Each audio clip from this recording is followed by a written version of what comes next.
Bismillahirrahmanirrahim. Assalamualaikum warahmatullahi wabarakatuh. Alhamdulillahi rabbil alamin. Wassalatu wassalamu ala ashrafil anbiya'i wal mursalin wa ala alihi wa sahbihi ajma'in. Alhamdulillah, kita sampai di edisi 90. Pada edisi ini, sebagaimana halnya pada edisi 89, kita membaca teks. Ini merupakan teks kedua. Teks pertama itu kita baca pada edisi 89. Teks kedua ini berjudul Madinatun Jamilatun. Madinatun Jamilatun.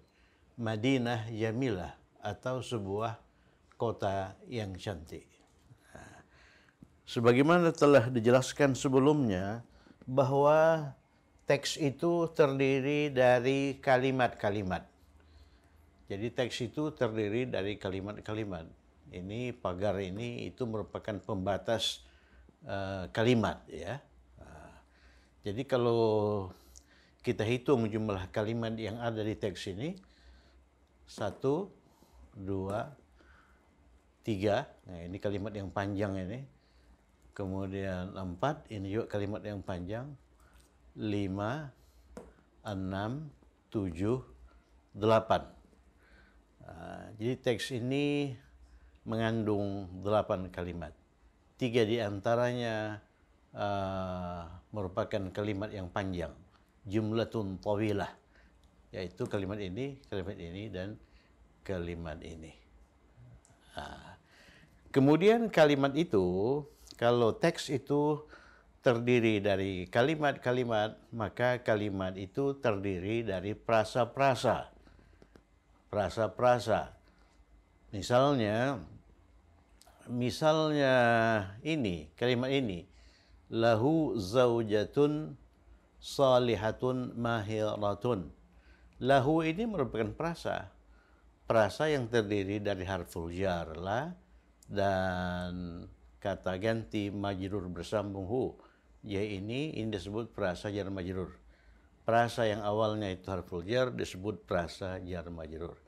Kemudian zaujatun salihatun mahiratun, itu sebuah prasa. Zaujatun kata benda, salihatun kata sifat 1, mahiratun kata sifat 2. Jadi prasa ini disebut prasa wasfi. Prasa wasfi. Jadi kalimat itu terdiri dari prasa-prasa. Kemudian prasa itu terdiri dari kata. Coba lihat ini, prasa lahu, prasa jar majrur lahu, itu terdiri dari harful jar la dan kata ganti majrur bersambung hu. Jadi lahu ini sebetulnya 2 kata, ya. Kemudian prasa wasfi atau prasa kata benda 2 ini, oleh karena komposisinya kata benda, kata sifat 1, kata sifat 2. Nah, dulu ini kita namakan prasa kata benda 2 atau prasa wasfi atau murakab wasfi. Itu terdiri dari 3 kata. Zaujatun itu kata benda, istri. Sholihatun itu kata sifat. Mahiratun itu kata sifat. Nah, jadi prasa itu terdiri dari kata plus kata plus kata plus kata. Misalnya ini kalimat pertama. Jadi Madinatun Jamilatun itu prasa. Prasa yang komposisinya kata benda kata sifat. Jadi prasa wasfi. Kemudian fi biladi Indokia, ini fi harful jar. Bilad itu negeri atau negara. Kata benda Indokia ini kata benda nama. Jadi ini prasa terdiri dari harful jar, itu kata benda dan kata benda. Jadi ingat, teks itu terdiri dari kalimat. Kalimat itu terdiri dari prasa. Prasa itu terdiri dari kata. Kalau kita urai lagi, kata itu terdiri dari huruf-huruf. Ya, misalnya zaujatun terdiri dari huruf zai, huruf waw, huruf jim, dan huruf ini tamar buqah. Itu huruf-huruf alfabet ya, huruf-huruf alfabet.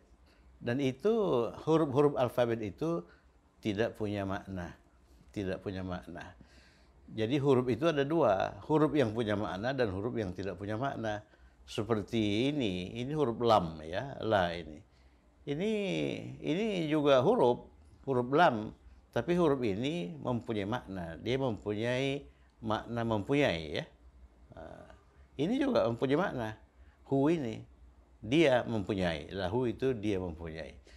Jadi harfun itu ada yang mempunyai makna, ada yang tidak mempunyai makna. Ya? Oke. Oke. Nanti akan kita pelajari bahwa huruf itu ada yang huruf hijai, harful hijai, huruf hijaiyah, A, B, C, D, ya itu tidak punya makna sama sekali. Ada juga huruf yang mempunyai makna, harful ma'ani. Huruf itu ada yang terdiri dari satu huruf, seperti ini, la, satu huruf. Tapi ada juga yang terdiri dari dua huruf. Misalnya fi ini harfun ini. Ini disebut harful jar. Itu akan kita pelajari nanti. Itu akan kita pelajari nanti. Jadi yang perlu difahami sekarang itu kata itu dibangun oleh huruf-huruf alfabet ya, huruf-huruf alfabet. Jadi kesimpulannya kalau kita hendak memahami teks, kita harus mampu memahami kalimat. Oleh karena teks itu isinya kalimat. Bagaimana kita bisa memahami kalimat? Padahal kalimat itu, bagaimana kita memahami teks? Padahal teks itu terdiri dari kalimat-kalimat. Kalau kita tidak memahami kalimat, ya, untuk memahami kalimat kita harus memahami perasa.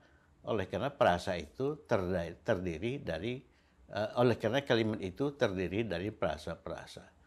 Untuk bisa memahami perasa kita harus mampu atau bisa memahami kata. Oleh karena perasa itu terdiri dari kata. Jadi edisi 1 sampai edisi 90 ini sebetulnya ininya fokusnya itu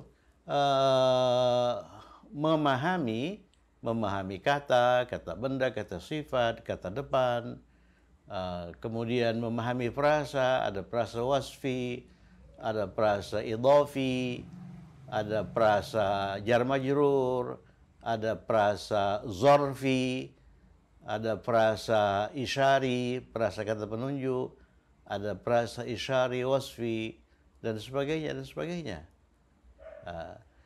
Kemudian memahami kata, memahami kalimat, dan sebagainya, dan sebagainya. Memang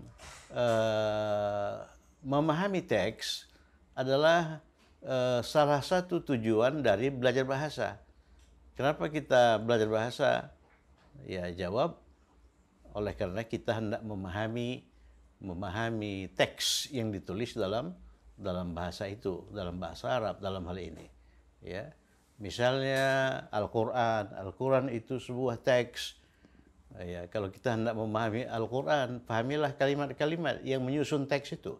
Ya, sebaliknya kalau kita hendak memahami kalimat, pahamilah frasa. Kalau kita hendak memahami frasa, pahamilah kata, dan sebagainya, dan sebagainya. Nah, ini teks ini terdiri dari, kalau kita hitung, 1, 2, 3, 4, 5, 6, 7, 8 kalimat. 8 kalimat ya, 8 kalimat. 8 kalimat. 8 kalimat ini terdiri dari kalimat ismiyah tipe 1 dan kalimat ismiyah tipe 2. Oleh karena kalimat yang sudah kita pelajari baru ini, ya, baru ini. Coba kita hitung berapa kalimat ismiyah tipe 2 yang ada dalam teks ini. Kalimat ismiyah tipe 2 awalnya itu apa? Awalnya itu harful jar atau zaraf. Nah ini harful jar ya, harful jar. 1. Ini kalimat ismiyah tipe 2. Struktur kalimat ismiyah tipe 2 itu khabar muqaddam yang mulai dari harful jar dan mubtada muakhar ya. Kemudian antara khabar muqaddam dan mubtada muakhar itu disisipkan kata ada. Nah, seperti ini. Fi hadhil madinatil jamilah, di kota yang cantik ini ada. Ada apa? Ada sebuah universitas yang besar, terkenal, ya. Nah, jadi satu, kemudian mana lagi? Mana lagi? Ini lahu. Lahu, lah itu harful jar, ya. Lah itu harful jar yang terdiri dari satu huruf.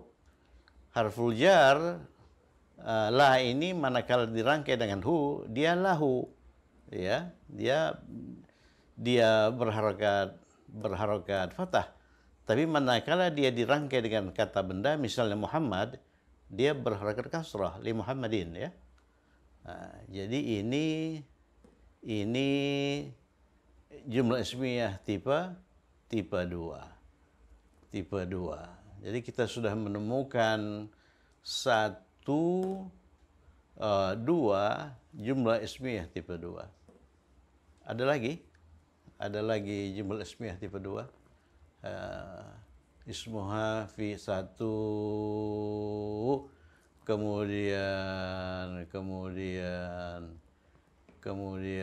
ini 1, 2, kemudian ini kita hanya menemukan dua jumlah ismiyah tipe 2. Ini 2. Berarti sisanya berapa? Sisanya berapa itu? Sisanya 6, ya. Jadi tadi berapa kalimat? 1, 2, 3, 4, 5, 6, 7, 8. Jadi jumlah ismiyah tipe 1-nya 6. 6, ya. 6. Totalnya itu 8. Nah, jumlah ismiyah tipe 1 strukturnya mubtada khabar. Nah, seperti ini mubtada khabar. Mubtada khabar 2, ya ta? 2 ini mubtada khabar. 3 ini mubtada khabar. 4 ini 5, kemudian ini 6, ya. Ini 6. Oke, mari kita lihat kosakata yang dibangun dalam teks ini. Coba lihat, ini hadhihi, ini Madinah, itu kota, jamilah itu cantik, fi itu di, bilad itu negeri, bilad itu negeri atau negara, ya.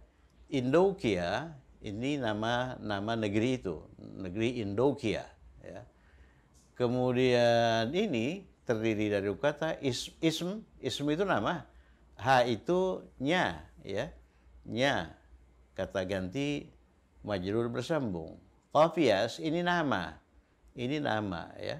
Jadi ismuha qafiyas, namanya qafiyas. Fi ini harful jar, hadhihi itu ismul isyarah. Ini al-Madinah itu kata benda. Al-Jamilah kata sifat, Jami'ah kata benda.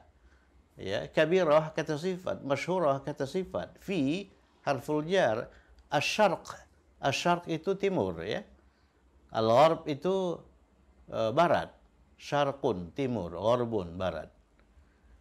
Kemudian al-Jami'ah ini universitas, al-Kabirah ini kata sifat, al-Masyhurah kata sifat, terkenal baina. Coba lihat baina. Ya, baina itu zaraf, ya. Baina itu zaraf. Coba lihat, dia berakhir dengan single fathah. Baina itu di antara. Di antara. Jadi di antara itu di antara dua entitas, ya. Di antara apa dan apa. Dalam hal ini di antara Nahril Fatawa. Nahr itu sungai, ya. Al-Fatawa itu nama sungai itu. Seperti Nahrun Nil, sungai Nil. Nah, ini antara Nahr dengan Al-Fatawa, nama sungai itu terjalin hubungan idhafiyun. Ini mudhaf, ini mudhafun ilaih. Wa dan Jabal, Jabal itu gunung. Ya, ini nama gunung itu.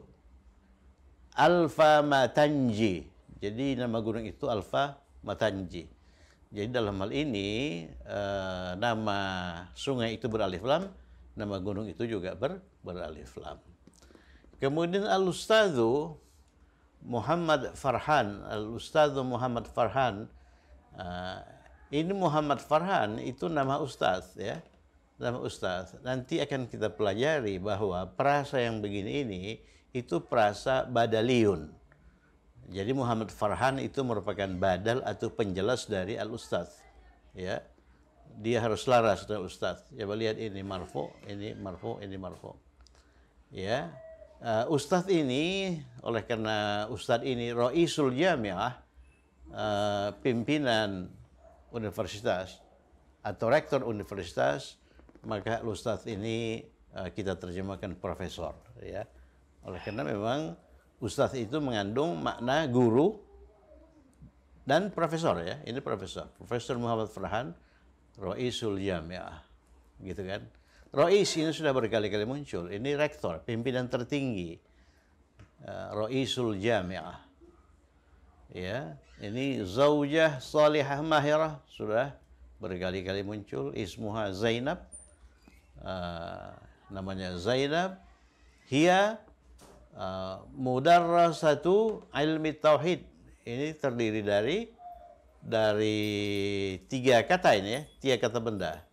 Kata benda satu, kata benda dua, kata benda tiga. Di Al-Madrasah Al-Mutawassith Al-Hukumiyah, ini kata benda, kata sifat. Fi hadhil Madinah. Nah, mari kita ini kan. Hadhihi Madinatun. Hadhihi Madinatun. Hadhihi itu mubtada. Hadhihi itu mubtada ya. Ini hadhihi itu mubtada atau pokok kalimat. Yang menjadi pokok pembicaraan dalam kalimat ini adalah hadhihi, sesuatu yang ditunjuk. Hadhihi itu apa? Hadhihi Madinatun. Ini khabar ya. Ini khabar. Lihat mubtada ma'rifah dan marfu. Khabar itu nakirah dan marfu ya. Hiya hadhihi Madinatun. Ini sebuah kota. Perhatikan, kalau ini beralif lam, hadhil madinatu, artinya kota ini. Itu perasa kata penunjuk. Tapi kalau hadhihi madinatun, hadhihi berdiri sendiri sebagai mubtada, madinatun berdiri sendiri sebagai khabar. Ini sebuah kota. Kemudian setelah kota itu ada kata sifat. Ada kata sifat. Ini, kata sifat ini. Jamilatun. Jadi sebuah kota yang cantik. Kata sifat. Jamilatun itu berperan sebagai na'tun ya. Na'tun. Kata yang menjelaskan. Yang dijelaskan apa? Yang dijelaskan itu Madinah. Ya, Madinah. Itu yang dijelaskan. Man'ut. Gitu kan? Jadi di sini jabatan Madinah itu ada dua. Sebagai khabar dari mubtada dan sebagai man'ut dari Na't Jamilah. Fi biladi Indukia, ini fi itu kata depan, harful jar ya. Harful jar, biladi itu majrur. Biladi itu majrur. Kenapa dia majrur? Oleh karena dia didahului oleh fi. Ya. Nah, kemudian bilad itu kata benda. Kemudian Indukia itu kata benda nama ya. Nah, oleh karena itu bilad itu tidak boleh bertanwin. Tidak boleh beralif lam. Dan Indukia itu harus majrur. Oleh karena Indukia ini berakhir dengan A, maka dia majrur Indukia. Marfu'nya pun nanti Indukia, mansubnya juga Indukia. Jadi kalimat pertama bermakna ini sebuah kota cantik di negara Indukia. Di negara Indukia. Kemudian kalimat berikutnya ismuha qafiyas. Ismuha terdiri dari dua kata, kata benda, kata ganti, yang gabungannya, ini gabungan ismuha ini berperan sebagai apa? Sebagai mubtada. Ismuha namanya hanya apa? Ya kota itu Madinah. Madinah itu kan ini apa namanya itu perempuan. Jadi ismuha nama kota itu, qafiyas ini khabar. gitu ya, namanya qafiyas. Kemudian fi hadhil madinatil jamilah, jadi kalimat ini dimulai dengan harful jar fi hadhil madinatil jamilah. Itu apa itu yang begitu? Khabar muqaddam. Khabar muqaddam. Yang berperan sebagai khabar muqaddam adalah frasa jar majrur. Ya, frasa jar majrur ini terdiri dari harful jar, kata penunjuk, kata benda, dan kata sifat. Ya, kata benda setelah kata penunjuk harus beralif lam. Kata sifat setelah kata benda harus selaras dengan kata benda itu. Fi hadhil madinatil jamilah. Menerjemahkannya ke ini dulu kata benda. Di kota baru kata sifat. Cantik baru kata penunjuk. Jadi dalam bahasa Indonesia kata penunjuk itu ditempatkan di akhir. Di kota cantik ini ada apa? Jadi antara khabar muqaddam dan mubtada muakhar itu disisipkan kata ada, ya kan? Ada apa? Oh, ada jami'atun. Berarti jami'atun itu mubtada muakhar. Mubtada muakhar. Ada sebuah universitas. Jadi mubtada muakhar itu jabatannya, yang menjabat sebagai mubtada muakhar itu kata benda, iya kan? Kata benda. Kemudian setelah kata benda itu ada kata sifat. Ada kata sifat. Jadi kata sifat ini berperan sebagai apa? Sebagai na'tun. Kan gitu. Na'tun, kalau begitu kata benda ini berperan sebagai man'ut terhadap na'tun, kata sifat. Man'ut. Ya. Man'ut, ya. Jadi jami'atun itu dua fungsinya. Yang pertama sebagai mubtada muakhar, yang kedua sebagai man'ut. Sedangkan jenisnya itu kata benda. Jadi kata benda jami'ah itu mempunyai dua jabatan. Yang pertama sebagai mubtada muakhar, yang kedua sebagai man'ut. Sebagai man'ut, ya kata sifat setelahnya harus selaras dengan kata benda ini. Ya, selaras ini. Jami'atun kabiratun. Malah ada lagi kata sifat. Kata sifat kedua, berarti yang kedua ya. Harus selaras lagi dengan ini. Ada sebuah universitas besar dan terkenal. Fi syarqi wal gharbi. Di timur dan barat. Ini menunjukkan keterangan tempat. Fi harful jar, asyarqi itu timur, majrur karena fi. Kemudian wa itu harfu atfin. Kemudian kata benda setelahnya harus selaras dengan kata benda sebelumnya. Oleh karena sebelumnya itu majrur, maka setelah waw itu juga majrur, kan gitu. Jadi kalimat kedua ini bermakna fi hadhil madinatil jamilah, di kota yang cantik ini, kita tunjuk dia. Ini ada sebuah universitas besar dan terkenal. Terkenal di mana? Terkenal fi syarqi wal maghrib, di timur dan di barat. Kalimat berikutnya, al-jami'atul kabiratul masyhuratu. Di sini jami'ah itu nakirah. Oleh karena dia merupakan mubtada muakhar. Ya, mubtada muakhar. Kemudian kalau kita mengacu lagi ke al-jami'ah itu, maka jami'ah itu kita beri alif lam. Al-jami'ah itu ini pun beralif lam, ini pun beralif lam. Jadi universitas yang besar dan terkenal itu, jadi di sini dia berfungsi sebagai mubtada. Mubtada itu harus ma'rifah dengan alif lam dan marfu dengan dhammah. Kemudian al-jami'ah itu diikuti oleh dua kata sifat. Dua kata sifat. Jadi ini na'tun pertama, na'tun kedua, ini man'ut. Jadi kata benda yang dijelaskan oleh kata sifat setelahnya. Dengan akibat kata sifat setelahnya itu harus selaras dengan kata benda yang dijelaskannya. Kan begitu. Jadi kalau kita terjemahkan, al-jami'atul kabiratul masyhuratu, universitas besar dan terkenal tersebut, tersebut yang mana? Tersebut ini, sebelumnya di jami'ah ini.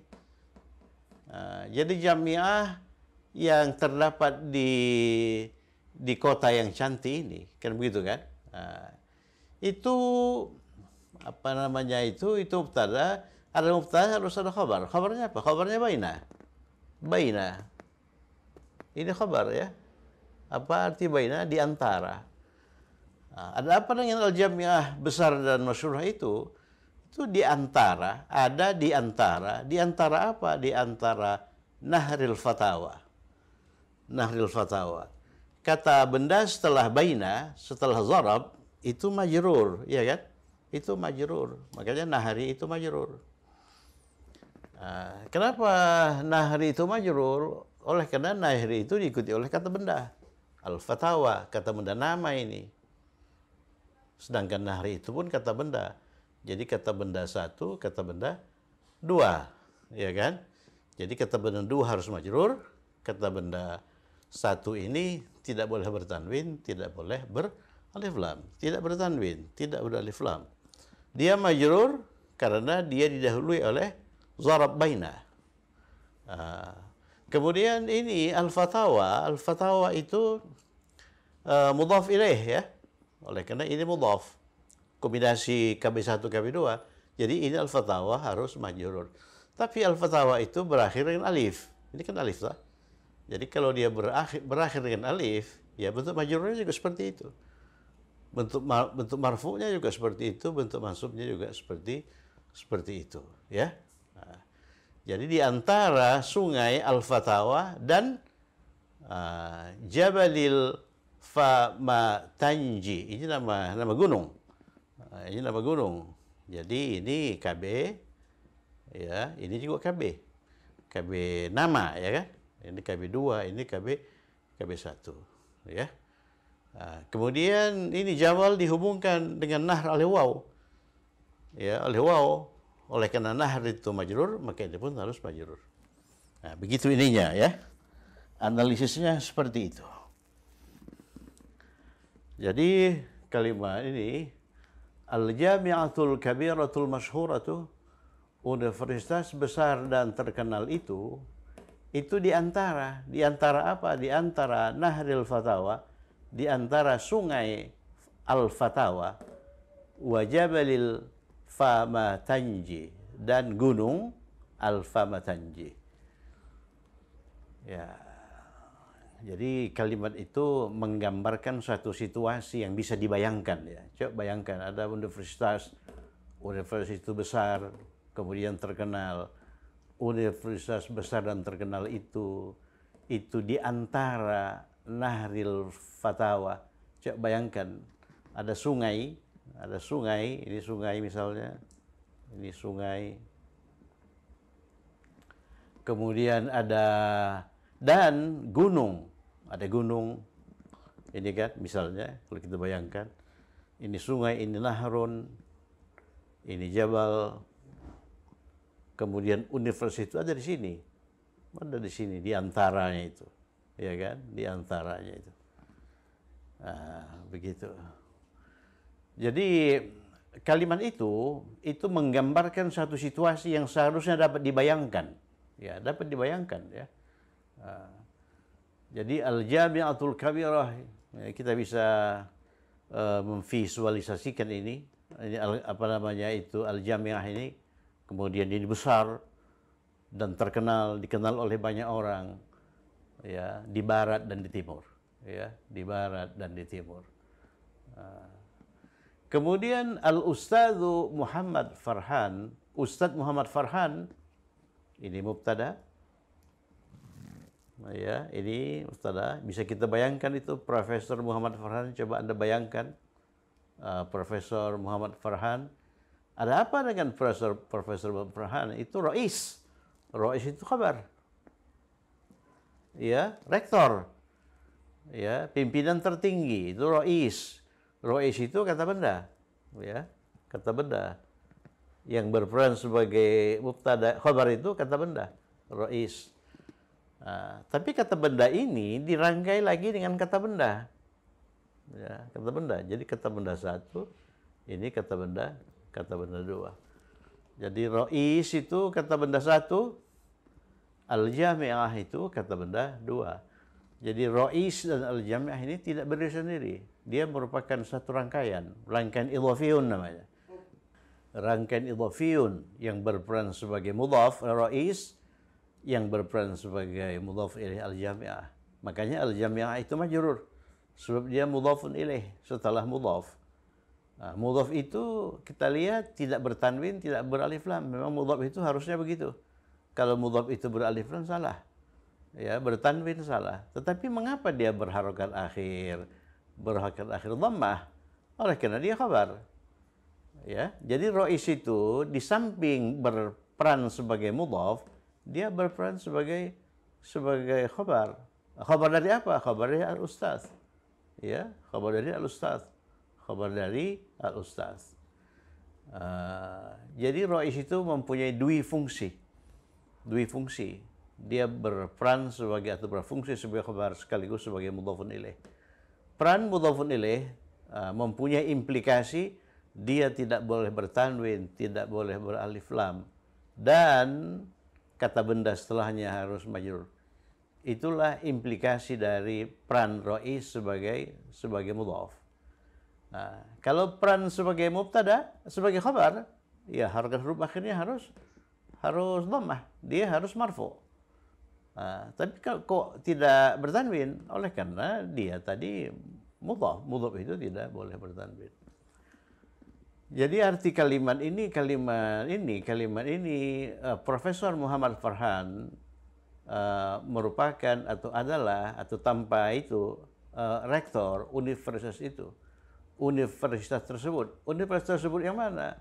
Universitas tersebut yang ini, ya, yang Kabir al-Masyurah. Ini. Jadi universitas itu pertama kali disebut dia nakirah, jami'atun kabiratun masyhuratun. Tapi begitu dia disebut untuk kedua kalinya, dia sudah tertentu, dia harus pakai alif lam. Al-jami'atul kabiratul masyhurah. Kan gitu kan? Kemudian kalimat berikutnya, ini saling berhubungan ya. Jadi antara kalimat yang satu dan kalimat yang lain saling berhubungan. Lahu zaujatun salihatun mahiratun.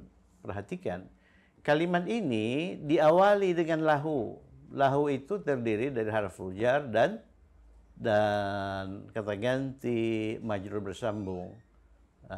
Kata ganti majrur bersambung. Dengan demikian lahu itu merupakan perasa. Ya. Lahu itu merupakan perasa. Perasa apa? Perasa jar majrur. Jadi perasa jar majrur di awal kalimat itu merupakan apa? Itu merupakan khabar muqaddam. Itu merupakan khabar muqaddam.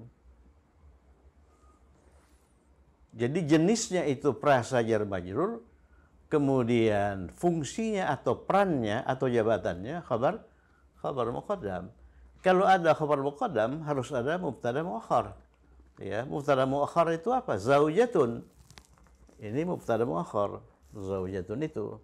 Ini mubtada muakhar, iya kan? Mubtada muakhar. Mubtada muakhar itu harus nakirah. Coba lihat nakirah dia. Bertanwin zaujatun dan dia marfu. Zaujatun, bukan zaujatin, bukan zaujatan. Jadi syarat yang harus dipenuhi oleh mubtada muakhar adalah yang pertama dia marfu, yang kedua dia nakirah. Kemudian setelah kata benda ini ada lagi kata sifat. Berarti kata sifat ini menjelaskan ini. Ya, oleh karena kata sifat ini menjelaskan ini, implikasinya kata sifat ini harus selaras dengan ini. Kalau ini zaujatun, ini salihatun. Perempuan, un, ya. Ada lagi kata sifat yang menjelaskan ini, ya. Jadi kata sifat yang menjelaskan ini, yang kedua ini juga harus selaras dengan ini. Mahiratun, zaujatun, mahiratun, ya. Jadi ini mengandung makna. Lahu itu apa lahu? Lahu dia mempunyai, pelajaran 2 edisi sebelumnya. Lahu. Kalau li, saya mempunyai seorang istri, li zaujatun.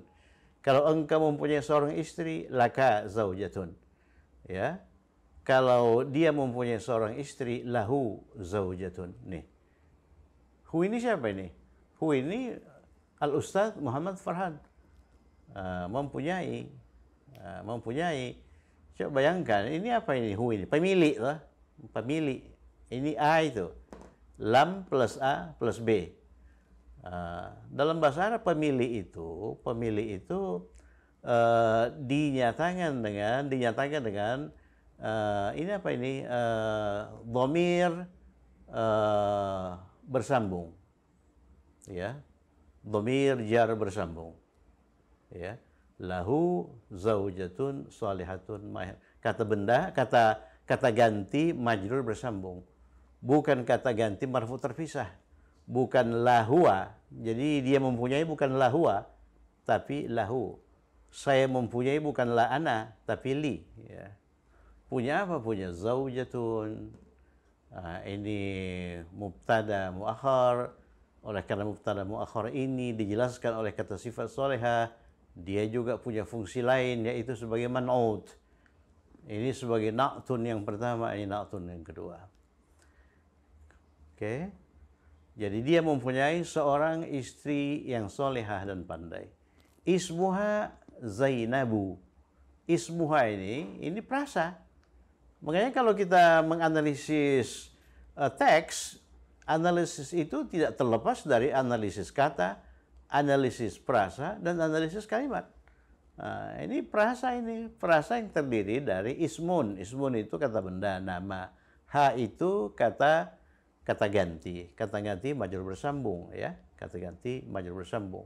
Ismuha artinya namanya. Jadi namanya itu bukan ismuhia, tapi ismuha. Ingat, kata ganti majrur bersambung itu bisa disambungkan dengan kata benda untuk menunjukkan pemilikan. Bisa disambungkan dengan kata harful jar, dan bisa disambungkan dengan zaraf. Ya, kalau harful jar itu fiha, kalau zaraf itu amamaha, di depannya. Jadi ini disambungkan dengan kata benda ismuha. Jadi kombinasi ismuha itu merupakan kombinasi idhafiyun. Ismu itu mudhaf, ha itu mudhafun ilaih. Oleh karena itu ha itu harus majrur. Dia memang majrur ha itu. Ismu itu memang mudhaf. Dia tidak boleh bertanwin, tidak boleh beralif lam. Kemudian dia merupakan mubtada. Dia mubtada. Ismuha itu mubtada, namanya ini mubtada. Oleh karena dia mubtada, dia harus marfu. Ismuha. Ya, ismuha. Nanti kalau dia itu ismuha itu nanti majrur ismiha. Oleh karena ini mudhaf ilaih ini terbuka harakat huruf akhirnya. Kalau dia mansub ismaha. Ismuha Zainabu, namanya Zainab. Zainab itu khabar sebagai pasangan dari mubtada. Ini khabar sebagai pasangan dari mubtada. Apa hubungan khabar dengan mubtada? Khabar itu menjelaskan mubtada. Ya. Zainab itu menjelaskan ismuha. Namanya siapa? Namanya Zainab. Kemudian teks ini ditutup dengan dua jumlah ismiyah, oleh satu jumlah ismiyah yang panjang. Hiya, ini mubtada harus marfu. Kata ganti yang digunakan harus kata ganti marfu, hiya. Ya, hiya itu kata ganti marfu terpisah kan. Hiya itu siapa hiya itu? Hiya itu Zainab itu, istri Profesor Muhammad Farhan. Ya, hiya itu apa? Hiya itu ini mudarrisah. Jadi ini khabar, ya. Mudarrisah itu khabar. Kemudian mudarrisah itu kata benda. Begitu kan? Kata benda diikuti lagi oleh kata benda. Ya, berarti ini kata benda satu, kata benda dua. Diikuti lagi oleh kata benda. Ini kata benda tiga. Jadi ini merupakan rangkaian tiga kata benda. Mudarrisah itu guru, ilm itu ilmu, at-tauhid itu tauhid. Jadi N-nya berapa? N-nya 3.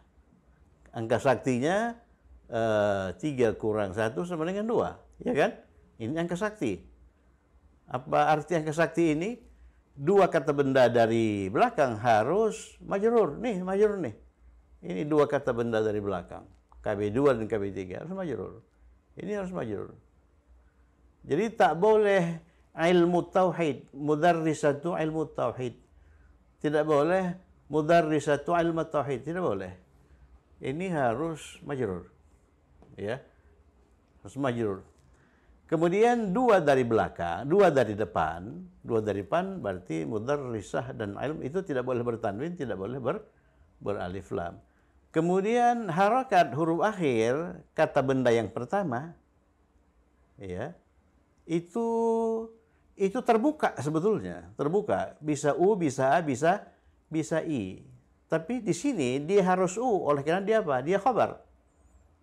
Khabar itu harus marfu, ya. Jadi hiya mudarrisatu ilmi tauhidi. Dia guru ilmu tauhid. Guru ilmu tauhid. Di mana fil madrasati. Fil madrasati itu kata benda. Madrasah itu kata benda, sekolah.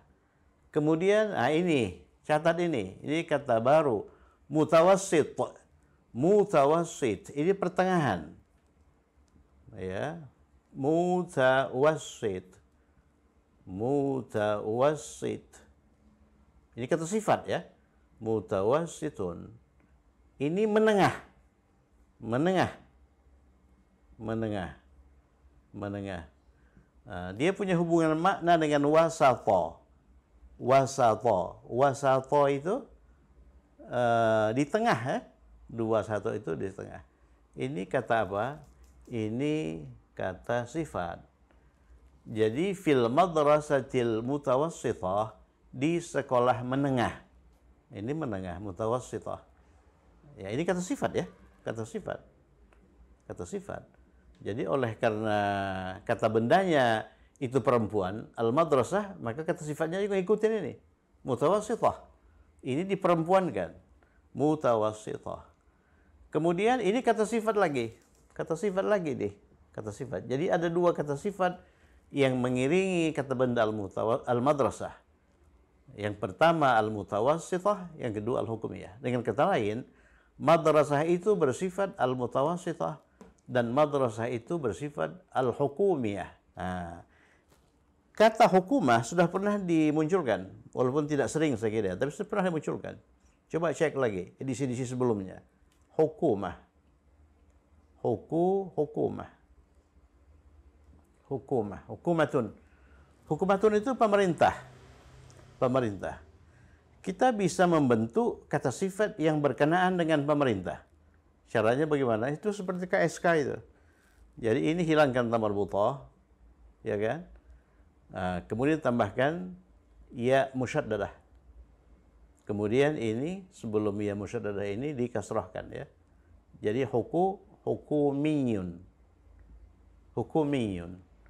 Jadi hukumiyun itu negeri.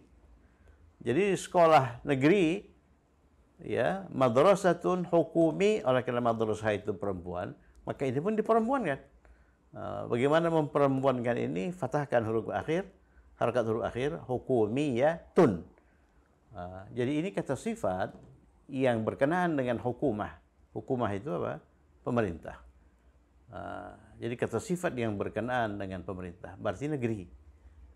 Jadi fil madrasatil mutawassithah al-hukumiyah, di sekolah menengah negeri, ya. Fi hadhil Madinah, di sekolah ini, ya. Jadi judulnya Madinah. Jadi teks ini dimulai dengan kata Madinah, juga ditutup dengan kata Madinah. Dengan demikian bersambunglah ujung dengan awal, ya. Madinah ini Al-Madinah. Oke, saya kira cukup sekian. Itu teks kedua. Teks kedua, kita harus senang baca teks, ya. Ya, harus senang baca teks. Kita juga harus senang mempelajari aturan-aturan bahasa, oleh karena aturan-aturan bahasa itu nanti diaplikasikan di teks, diaplikasikan di kalimat, diaplikasikan di frasa, diaplikasikan di kata. Oleh karena teks itu isinya kalimat, frasa, dan kata. Cukup sekian. Semoga bermanfaat. Tetap semangat. Assalamualaikum warahmatullahi wabarakatuh.